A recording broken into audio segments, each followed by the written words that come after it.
더불어민주당 이재명 후보가 오늘부터 2박 3일 동안 전북 지역을 찾습니다. 네, 영입 1호인 조동현 공동상임선대위원장이 사의를 밝힌 데 대해선 모두 책임을 후보인 자신이 지겠다고 말했습니다. 국회 연결해서 자세한 내용 들어보겠습니다. 서혜린 기자.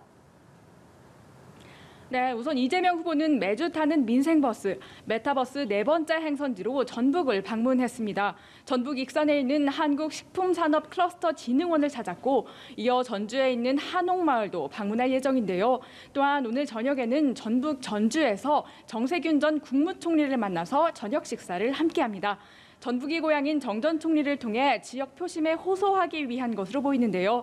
정 전 총리와 함께 기자들과 일문일답 시간도 가질 예정입니다. 이에 앞서서 이 후보는 오전에는 삼성경제연구소를 찾으면서 경제 행보도 이어갔는데요.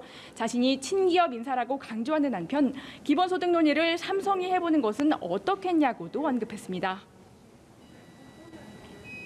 우리가 아주 잘 아는 예를 들면 일론 머스크도 그렇고 빌 게이츠도 그렇고 마크 저커버그도 그렇고 이 사람들이 기본소득 제도를 도입하자고 하지 않습니까?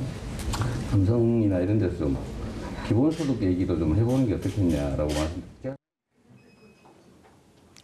이런 가운데 어제 사의를 암시했던 조동현 공동상임선대위원장이 오늘 아침 송영길 대표와의 통화를 통해서 사퇴하겠다는 뜻을 밝혔습니다. 이에 선대위는 조 위원장의 의사를 수용하기로 결정했는데요. 이재명 후보도 참으로 안타깝고 마음이 무겁다며 모든 책임은 후보인 자신이 지겠다고 했습니다. 또 민주당은 강용석 변호사와 가로세로 연구소가 조 위원장의 가족의 실명을 거론하면서 비난한 점을 지적하면서 명예훼손 혐의 등으로 이들을 고발했습니다. 네, 국민의힘 윤석열 후보의 움직임도 알아보겠습니다. 오늘 윤 후보가 울산을 향했죠. 네, 그렇습니다. 윤 후보가 울산으로 간 건 이준석 대표를 만나기 위해서인데요.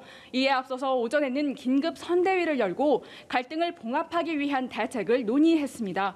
윤 후보는 회의 뒤에 기자들을 만나서 이준석 대표를 만나고 싶다는 뜻을 피력했는데요.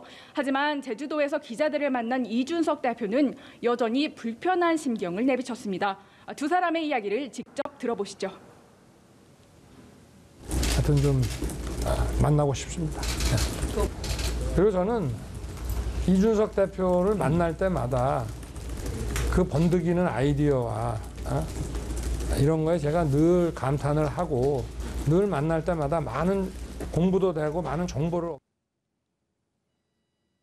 당 대표와 만나는 자리에 후보가 직접 나오지 못하고 만약 핵심 관계자의 검열을 거치자는 의도라고 한다면은 저는 절대 만날 계획이 없습니다.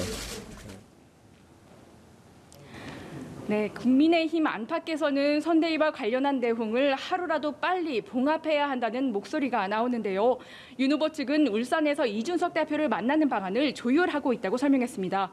김기현 원내대표도 이 대표를 만나기 위해 울산으로 갔는데요. 오늘 이들의 회동이 성사될지 또 이를 통해서 그간의 갈등은 봉합될지 주목됩니다. 지금까지 국회에서 전해드렸습니다.